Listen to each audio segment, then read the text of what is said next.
Love, blessings, peace, and prosperity, divine, beautiful soul. What is good in your world? With me, Nicole P, your spiritual barista, serving up with some guidance and inspiration from the cards. I pulled the moon card this morning. So here's a daily tarot brew for Tuesday, January 21st. I almost said July 21st. Wishful thinking, because it is really cold where I'm at. I'm in the heartland, and it's like, with the wind chill, it's like below zero. I think it's like 10 below zero with the wind chill. Bananas, bananas. Okay, let me not get off on a tangent here. Let me get focused. Focus, focus, focus. The moon card. Oh my gosh. This is one of our major arcanas we're dancing with for 2025. Okay, Hermit is a Hermit year. Yes, it's a 9 year.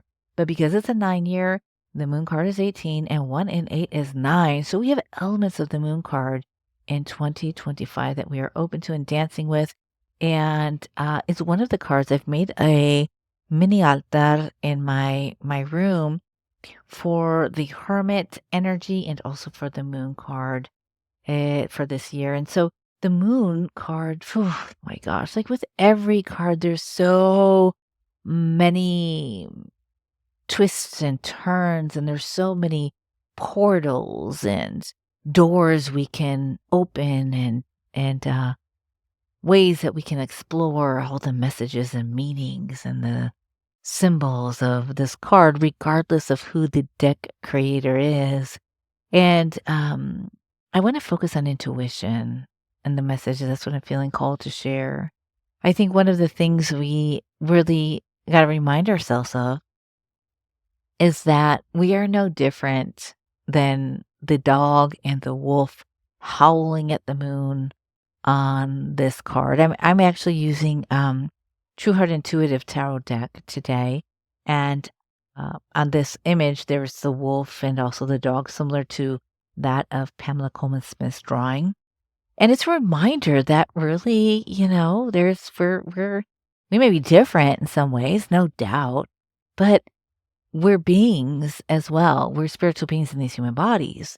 And as we are open more to life and spirits, we realize that we're wild inside. We've just been domesticated.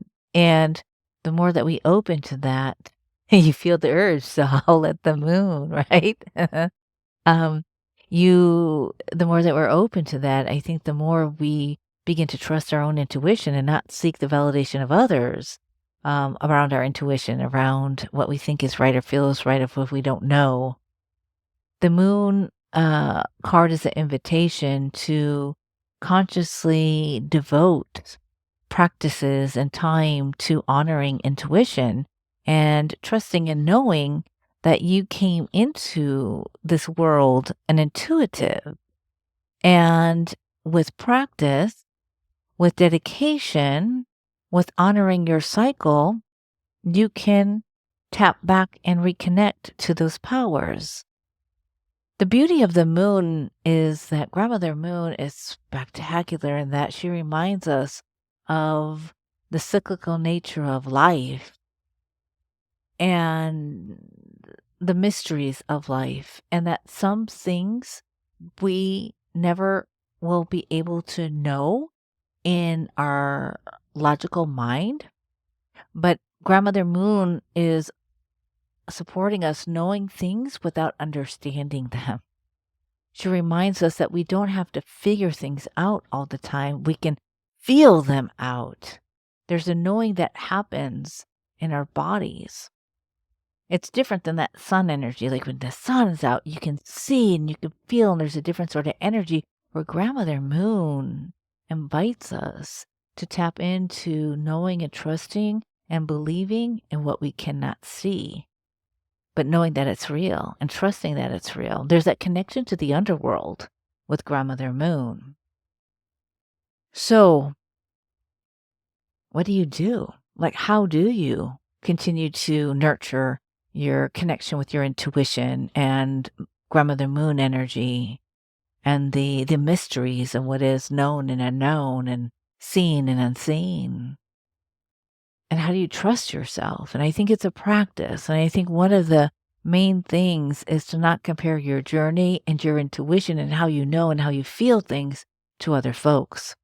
because it comes in different ways and shapes and sizes for everybody. Sometimes it's just knowing in a way, and you just know it. Sometimes you may hear something. Sometimes you may smell something. Sometimes you may see something. The way that you tune into your internal intrinsic knowing is the way you do, right? We all have our ways with it, but we're born with that, right? Because our bodies are oracles. Like we are the oracle. And the moon card comes to remind us of that. And the power of being able to trust and know that even if you can't understand it or figure it out, it's still very valid. And it is just as valid. The feelings and knowing without having to explain it or understand it is okay.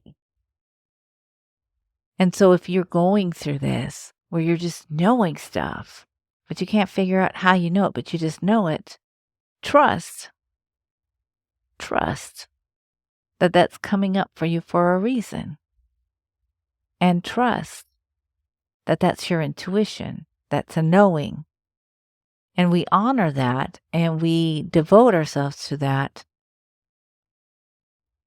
by engaging in practices that honor stillness, that honor our joy, that honor our love, that have us dance, that have us in community with other like-minded folks who are committed to returning to the center of truth than themselves.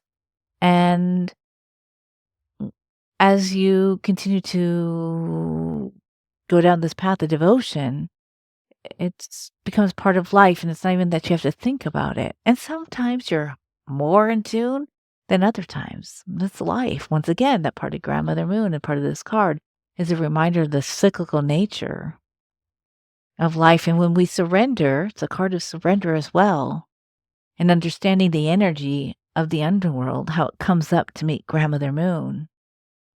We flow in equanimity and a spiritual, personal power. And it's a beautiful thing. Once again, the moon card has a connection to Pisces. So imagining that Pisces energy, the Neptune connection, and what it can possibly mean for you in this year, in 2025. What are the ways in which you are dedicated to commune more with Grandmother Moon, or maybe you're already in a respectful relationship with the cycles of the moon. Maybe you are craving to learn more and to feel more and have that as a natural part of your life. And regardless of where you're at, never forget, you are a wild one, as am I. And you never know. You might see me in the news one day hauling at the moon. But we can't deny our connection and our draw to Grandmother Moon and to the moon and all the mysteries and the beauty and the wonder. I mean, Grandmother Moon moves tides, moves and controls, of influences and affects the tides of oceans, of rivers, of lakes, of the waters. I mean, that's phenomenal. Grandmother Moon also reminds us that we're a speck in all of this. We're just a little piece of dust in all of this. So maybe also tap into the wonders of Grandmother Moon. And may she remind us